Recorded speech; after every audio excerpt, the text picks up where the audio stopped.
Comenzamos entonces, curso es para segundo medio. En esta ocasión para el segundo A, B y C, ya que van a ser lo mismo, a pesar de que el segundo A lo va a hacer la profesora Joana, pero la evaluación va a ser la misma, ¿ya? ¿Qué es lo que vamos a ver hoy día? El contenido general del curso, de qué se va a tratar, ¿ya? Y qué es la historia y para qué sirve. Y la actividad que tenemos que hacer, bueno, que van a tener que hacer, es una línea de tiempo, ¿ya? Bueno, ustedes saben que la emergencia que nos atañe el día de hoy es el tema del coronavirus y por eso tienen que resguardarse, tomar las precauciones necesarias para esto. ¿Ya? Mi nombre, para los que no me conocen y que ustedes venían desde primero, mi nombre es Patricia Galleguillos Corona, ¿no es cierto? Soy profesora de historia y ahora estamos haciendo estas clases. Ya. Yo pongo una serie de reglas, pero la idea cuando volvamos, ¿no es cierto?, las vamos a aplicar. Pero ahora lo que vamos a hacer, ¿no es cierto?, es que ustedes tienen que tener un autoaprendizaje bastante responsable, ¿ya? En el sentido de que los trabajos que les vamos a mandar tienen que hacerlos, nos pueden escribir. Mi correo es profesora.galleguilloscorona@gmail.com. Entonces estoy respondiendo los correos en la medida que me llegan y no los dejen para última hora, ¿ya? Si hay que quedarse en la casa, entonces hay que aprovechar el tiempo, ¿no es cierto? Ya, entonces, el correo, por favor, mi horario es de 9:30 a 16:30 de la tarde. Por favor, he recibido correo a las 4 de la mañana. Ya, yo también duermo, ¿ok? Y acuérdense que esto no es vacaciones y por tanto tienen que ser responsables con respecto a eso. Ya, chiquillos, el curso de segundo medio se divide en 4 unidades, las cuales van y vuelven entre el siglo XX universal y chileno. Empieza en el periodo entre guerras, ¿ya? Y en Chile es con el parlamentarismo. Lo que vamos a hacer, que les voy a presentar las unidades, que son aquí la unidad 1, crisis del totalitarismo, ¿no es cierto? La 2, el mundo bipolar, 3, dictadura militar en Chile y 4, formación ciudadana. Pero la unidad 1, 2 y 3 la vamos a ver separada. Es decir, yo primero voy a pasar siglo XX universal y después siglo XX chileno. Y la idea es que en el final del curso nosotros podamos homologar estos dos. Porque ese va y viene, la verdad es que igual puede confundir un poquito, ¿ya? Por eso voy a trabajar de esa forma. Y la última unidad es formación ciudadana, ¿ya? ¿Qué es lo que es el Estado del Derecho? ¿Qué es lo que es cómo se comporta la sociedad con sus pares? La división de los poderes del Estado, etcétera, ¿ya? Entonces, mi forma de trabajar en este caso, cuando si yo le hubiese presentado esto, como lo pueden ver ahí, pero esto no lo vamos a usar. Ahora, lo que yo voy a llegar a ustedes ahora va a ser en un video. Entonces, empecemos ahora, ¿ya? ¿Qué es la historia, chiquillos? Aquí la idea es que ustedes me hubiesen podido responder, pero como no me van a poder responder, voy a tener que responder yo, ¿ya? La historia, muchachos, es el estudio del pasado del hombre. ¿Qué significa eso? Que a través de los vestigios históricos, ¿no es cierto?, el hombre puede hacer investigaciones de cómo los hechos ocurrieron en el pasado para entender cómo funcionamos nosotros hoy en el presente, ¿ya? La historia, chiquillos, cada uno de nosotros tiene su propia historia, ¿no es cierto? Cuando uno nació, ¿no es cierto?, quiénes son mis padres, etcétera, pero eso no significa que se hable de la disciplina histórica, ya que es el conjunto, es la humanidad, de la historia de la humanidad en conjunto, ¿no es cierto?, que hace que nosotros sepamos qué es la disciplina histórica. Ahora, la historia entonces como disciplina es una ciencia, sí, es una ciencia porque tiene un método de estudio, pero esta no es concreta como las ciencias duras, ya que eso depende de la interpretación, ¿no es cierto?, de cada historiador. Entonces por eso la historia es una ciencia, ¿no es cierto?, social, ¿ya? Pues acepta diversas interpretaciones, ¿ya? El video lo quiero hacer súper cortito, así que la idea es que podamos resumir, no me voy a alargar, esto da para mucho, ¿ya? Pero eso es a grandes rasgos, ¿ya? Bien, entonces, miren ahí, se saben la periodicidad. Se supone que esa línea del tiempo que ustedes ven ahí, que también la pueden ver en su Power, que está colgado, que dice segundo medio, ¿no es cierto? Tenemos 5 etapas en la historia, Ya tenemos la prehistoria, que se divide en el paleolítico y en el neolítico. Tenemos la edad antigua, donde están las antiguas civilizaciones, China, India, ¿no es cierto?, Mesopotamia, etcétera. Luego entramos a la Edad Media, que en el 476, con la caída del Imperio Romano, que ya empieza, ¿no es cierto?, todo lo que es la edad del Imperio Romano, el cristianismo, etcétera, ya hasta el 1492, que es el descubrimiento de América, y ahí empieza la Edad Moderna, ya el Renacimiento y todas esas cosas que ustedes ya estudiaron. Y nosotros, ¿qué es lo que vamos a hacer? Vamos a estudiar específicamente la Edad Contemporánea, y que edad contemporánea se supone que es desde justamente la Revolución Francesa en adelante. O sea, igual ahora se empieza a hablar de que como una edad de las tecnologías, etcétera, porque no podemos decir que, no sé, pues Napoleón es contemporáneo a Hitler, pues, ¿te das cuenta? Entonces, bueno, la idea justamente es estudiar esta edad, que todavía nos tienen una nueva, pero específicamente siglo XX, en el mundo y en Chile, ¿ok? Vamos entonces a la historiografía. ¿Qué es la historiografía, chiquillos? Es la forma, ¿no es cierto?, en cómo podemos estudiar los hechos históricos, ¿ya? Y aquí tenemos nuestras fuentes. Es con el material con que trabajan los historiadores y hace posible crear, ¿no es cierto?, la historia. Entonces tenemos fuentes escritas, y que son todas aquellas cosas que nosotros podemos visibilizar y que nos muestren qué ocurrieron. Y dentro de estas encontramos las fuentes primarias y las secundarias. Las fuentes primarias, chiquillos, son todas aquellas cosas escritas que nos quedaron y que son el conducto directo que hace que los historiadores puedan, ¿no es cierto?, analizar la historia. Es decir, por ejemplo, un diario de ida, una bitácora, las crónicas que escribieron los conquistadores, ¿no es cierto?, etcétera. Todo lo que sea del periodo que está escrito son fuentes, ¿no es cierto?, primarias. Ahora vienen las secundarias, como por ejemplo, las personas se basan, ¿no es cierto?, de estas fuentes primarias, y ellos hacen una interpretación de aquello. Entonces, por eso tenemos todos nuestros escritores que pueden tomar de la fuente primaria, ¿no es cierto?, y de medidas de su interpretación, ¿no es cierto?, como un ensayo, por ejemplo. Eso es una fuente secundaria. ¿Ya? ¿Queda claro la diferencia? Después tenemos fuentes materiales, que son los restos arqueológicos, excavaciones, monumentos, tumbas, restos humanos, cerámica, textiles, etcétera, etcétera, etcétera. Todo aquello, ¿no es cierto?, que, por ejemplo, estas fuentes materiales permitieron entender cómo se vivía, ¿no es cierto?, en el periodo de la prehistoria, ¿no es cierto? ¿Por qué la prehistoria se llama prehistoria? Bueno, también eso deberíamos conversarlo después, pero pregúntenselo, ¿no será historia acaso? Sí, historia, pero el tema es que la historia empieza cuando se inventa la escritura, ¿no es cierto?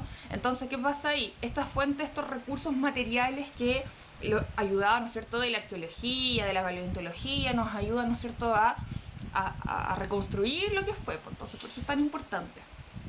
Y bueno, tenemos las fuentes orales, que eso se usa justamente mucho, por ejemplo, las últimas personas que quedaron de la cultura de los alacalufes, de los zonas, ¿no es cierto?, que ellos contaban cómo vivían, qué es lo que hacían, cómo llegaron.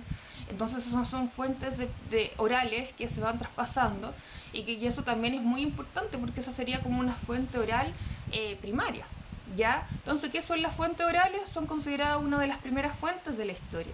Son llamadas tradicionales orales propias de los pueblos, que pasan a su historia de los padres a los hijos y de generación en generación, ¿ya?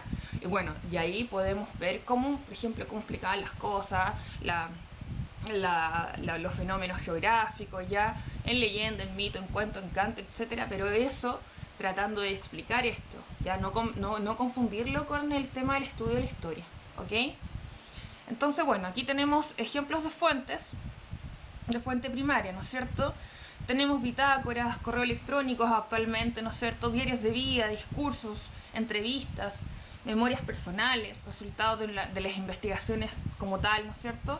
Y ejemplos de fuentes secundarias, que tenemos biografías, enciclopedias, ensayos. Ejemplo, fuente primaria, el diario de vida, no sé, de Ana Frank, ¿no es cierto? Ana Frank, se supone que ella escribe su diario cuando empieza todo este tema de del abuso contra el pueblo judío, ¿no es cierto? Y ella se encontró el diario y después escritores X, ¿no es cierto?, hacen su biografía en base a su diario. Entonces ahí el diario de Ana Frank como tal es la fuente primaria, pero la fuente secundaria sería, ¿no es cierto?, la biografía que haga una persona X, ¿entiende? Ya, ejercitemos. ¿Qué tipo de fuentes es la siguiente? Vamos a leer este nomás y después la idea es que usted en su cuaderno note la siguiente, ¿ya? Caso 4, 39 años de edad, gaseado el 29 de julio de 1917, admitido en el hospital de campaña el mismo día. Muere unos 10 días después. Pigmentación podrusca presente en grandes áreas del cuerpo, un anillo blanco de piel en un lugar donde estaba el reloj de su pulsera, marcadas quemaduras superficiales en cara y escroto, laringe muy congestionada, toda la tráquea cubierta de una membrana amarilla, bronquios contienen abundante gas, pulmones muy voluminosos, pulmón derecho muestra gran colapso en la base, hígado congestionado y graso, estómago muestra numerosas hemorragias, submucosas, sustancia cerebral excesivamente húmeda y muy congestionada. ¿Cuál es la fuente? Informe post-mortem de los historiales médicos oficiales británicos de la... bueno, ahí lo van a ver en 1997 y es un fragmento, ¿no es cierto?, entonces de un soldado que muere en la Primera Guerra Mundial. ¿A qué pertenecerá esta fuente? ¿Es primaria o secundaria? Ya, es secundaria. ¿Por qué será secundaria? Porque este es un estudio, ¿no es cierto?, de una recopilación de una autopsia que le hicieron a una persona, ¿no es cierto? A pesar de que él pone de dónde es y pareciera tan real, no, esto es una secundaria. Vamos con esta. Vladimir Ilich Ulyanov Lenin, revolucionario y político ruso, líder de la facción bolchevique que participó desde los procesos revolucionarios que llegaron a la caída del zarismo en 1917, tras el triunfo de la Revolución Rusa, se convirtió en la cabeza del nuevo gobierno. En 1922 participó en la creación de la Unión Soviética, pero sus problemas de salud lo alejaron de la conducción política del nuevo Estado. Fue autor de numerosas obras de carácter teórico y político, como ¿Qué hacer? En 1902, El Estado y la Revolución. Chan. ¿Qué tipo de fuente es? También secundaria, ¿no es cierto? Porque aquí están haciendo ahí una biografía, ¿verdad? Perfecto. Ya. Y el último. Y esto yo sé que les interesa mucho. El último discurso de Allende. La situación es crítica. Hacemos frente a un golpe de Estado en que participan la mayoría de las Fuerzas Armadas. No tengo condiciones de mártir. Soy un luchador social que cumple con una tarea que el pueblo le ha dado. Pero lo que entienden aquellos que quieren retraer la historia y desconocer la voluntad mayoritaria de Chile sin tener carne de mártir, no haré un paso atrás. Dejaré la moneda cuando cumpla el mandato que el pueblo me diera. Defenderé esta revolución chilena y defenderé el gobierno porque es el que mandó el pueblo que me ha entregado. No tengo otra alternativa. Solo acribillándome a balazos podrán impedir la voluntad que es hacer cumplir el programa del pueblo. Si me asesinan, el pueblo seguirá su ruta, seguirá el camino con la diferencia. Quizás que los casos serán mucho más duros, mucho más violentos, porque será una lección objetiva y muy clara para las masas de que esta gente no se detiene ante nada. El proceso social no va a desaparecer porque desaparece un dirigente. Podrá domarse, podrá prolongarse, pero a la postre no podrá detenerse. Compañeros, permanezcan atentos a los informes en sus sitios de trabajo, que el compañero presidente no abandonará su pueblo ni a un sitio de trabajo. Permaneceré aquí en la moneda, inclusive a costa de mi propia vida. Salvador Allende, Santiago de Chile, 11 de septiembre de 1973. Eso es un fragmento, eso sí, pero ¿a qué pertenecerá? ¿Una fuente primaria o una fuente secundaria? Claramente es una fuente primaria. Bueno, también tenemos este tipo de fuentes que nos deja el arte, ¿no es cierto? El arte siempre ha mutado y de la mano no ha mutado, ha evolucionado con la historia y los cambios sociales que trae con esto, ¿no es cierto? En este caso que tenemos acá, un cuadro, ¿no es cierto?, de la ciudad de Guernica cuando fue bombardeada, ¿no es cierto?, bajo la Guerra Civil Española en 1937, que nos demuestra entonces el sufrimiento, ¿no es cierto?, de los españoles. Igual que esta típica foto, ¿no es cierto? Ay, me falta la fuente abajo. Pero al parecer siempre se confunde con de la guerra de Vietnam o de la bomba atómica, ¿no es cierto? Entonces por eso es importante que tengan ahí abajito la fuente. Ya, chiquillos, entonces en su cuaderno ustedes me tienen que colocar, aunque yo ya se las soplé todas, fuentes. Pero si, para que esto sea más concreto, busquen usted tipo de fuente y dígame, esta es una fuente primaria, esta es una fuente secundaria, ¿ya? Y me lo envía al correo y lo estudiamos. Ya, muchachos, ¿cómo se mide la historia? Bueno, en tiempo, ¿ya? El tiempo, ¿no es cierto? Y el estudio del pasado, porque si dijéramos qué es lo que va a pasar, podríamos vaticinar ciertas cosas, pero no podemos inventar, ¿ya? Entonces eso sería parte de la ciencia ficción y el futuro. Por tanto, la historia solamente es el pasado del hombre. Ya, entonces, tenemos la línea de tiempo que nos representan gráficamente, ¿no es cierto?, lo que son las etapas de esta, y que trae una línea de tiempo, perdón, periodo, etapas y los hitos. Ya, la medición del tiempo, ¿no es cierto?, las décadas, siglos, milenios, etcétera. Ya, recuerden que siempre que escribimos del año y el siglo, por ejemplo, del año 1 al año 100 es el siglo primero, ¿ya? Pero del año 2001 al 2100 es el siglo XXI, ¿ya?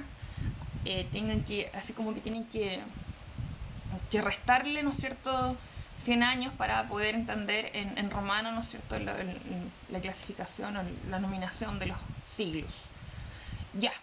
Entonces, aquí viene el tema importante que es lo que queremos hacer, que es la rúbrica, porque han habido muchas personas que me han escrito. Entonces la idea es que podamos ahora aclarar las dudas.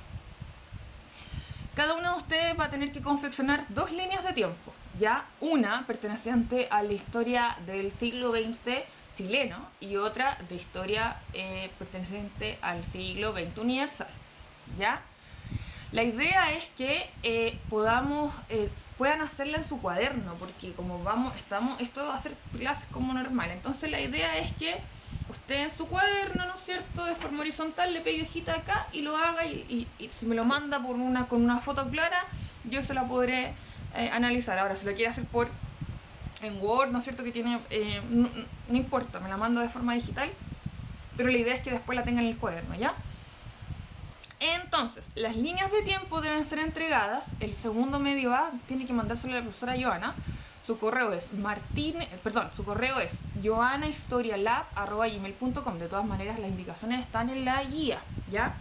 Y los segundos medios B y C tienen que enviarme el correo a mí, que mi correo es profesora.gallilloscorona@gmail.com, ¿ya? En el adjunto debe indicar el nombre del estudiante, el curso y el nombre del trabajo. Ejemplo: Juan Pérez, segundo C, línea de tiempo, ¿se entiende? Ya, chiquillos, entonces, ¿qué tienen que tener? Yo les paso acá lo que tiene que tener cada línea de tiempo. En el tema de la línea de tiempo de la historia universal del siglo XX tenemos que tener el periodo de paz armada, Primera Guerra Mundial, entreguerras, Segunda Guerra Mundial, Guerra Fría y globalización. Entonces vamos a hacer los 6 periodos que vamos a hacer para confeccionar nuestra línea de tiempo. Aquí mismo está el hecho con el que empieza y el hecho con el que termina. Y lo mismo vamos a hacer, ¿no es cierto?, para la historia de Chile del siglo XX. Vamos a tener periodo parlamentarismo, presidencialismo, dictadura, ¿no es cierto?, gobierno militar, transición a la democracia. Vamos a tener 4 periodos ahí, ¿ya? También les pongo ahí el hecho con el que inicia y con el que termina. Y ahora me interesa, ¿no es cierto?, que revisemos la rúbrica. Miren lo que está ahí. Entonces, para la línea de tiempo, ¿no es cierto?, la historia universal tiene que tener un título, presenta 6 periodos bien delimitados con la fecha establecida, lo que acabo de decirle, que eso ya está hecho. Presenta breve reseñas de los hitos con lo que empiezan los periodos. Es decir, si por ejemplo vamos a hablar del periodo presidencial en Chile, el siglo XX, empieza en 1925 con la creación de la nueva constitución, ¿no es cierto?, y que ahí comienza un régimen presidencial. Con eso estaríamos listos, una imagen, ¿no es cierto?, qué sé yo. Y lo mismo pasa, ¿no es cierto?, con los demás. Entre medio de esto tenemos que hablar de los hitos. Por ejemplo, en la historia universal de Chile, del siglo XX, yo le pido que me presente 3 hitos con respecto al periodo de paz armada, 4 en el periodo de la Primera Guerra Mundial, 4 hitos sobre el periodo entre guerras, etc. ¿Qué quiere decir eso? Y entre cada periodo usted me va a investigar qué ocurrió. Por ejemplo, si me proponen en el periodo de la Primera Guerra Mundial. La Primera Guerra Mundial empieza en 1914, ¿no es cierto? Y ahí suceden muchos hechos. Puede colocarme que en 1917 estalla, ¿no es cierto?, la Revolución Rusa, que en 1919 se firma el Tratado de Versalles, etc. ¿Ya? Cuándo empieza la guerra de trincheras, qué ocurre en el mundo, cuándo entra, ¿no es cierto?, Estados Unidos a la guerra, da lo mismo. ¿Ya? La idea es que usted investigue y me ponga hechos que ocurrieron durante ese periodo. ¿Se entiende? Bien, entonces, ambas líneas de tiempo tienen que ser entregados el día lunes 30 de marzo, es decir, el próximo lunes, vía correo a ambas profesoras hasta las 4:30 de la tarde. Ya, el total entonces son 48 puntos para una nota 7 y 29 puntos para una nota 4. Entonces, con respecto a la línea de la historia de Chile, es lo mismo. Ya, también pido lo mismo, que diferencien, ¿no es cierto?, los periodos, que pongan, ¿no es cierto?, los hitos que corresponden a través de las investigaciones que ustedes quieran hacer. Ya, lo mismo, tienen hasta las 4:30 de la tarde del día 30 de marzo para entregarla, pero esta te cambia un poco, 45 puntos para una nota 7 y 27 puntos para una nota 4. Y como dice ahí Squadron, vamos a estudiar y vamos con todo, si no, ¿para qué? ¿No es cierto? Así que espero un gran trabajo de su parte. Acuérdense, chiquillos, de suscribirse al canal porque voy a estar subiendo el tema de las clases. Y también no se olviden de mandarme correos, ¿ya? Así que bueno, nos vemos en una próxima oportunidad. Esta clase es para segundo medio y eventualmente ya mañana empezaré a subir el video para explicar la rúbrica de evaluación de la investigación en el tercero de electivos, ¿ya? Y después hablaré, haré el paréntesis entre los optativos de religión en tercero y en cuarto medio, que son muy importantes porque acuérdense que ustedes llevan nota, ¿ya? El optativo de religión lleva nota, ¿ya? Eso, chiquillos, nos vemos, chao, chao, chao.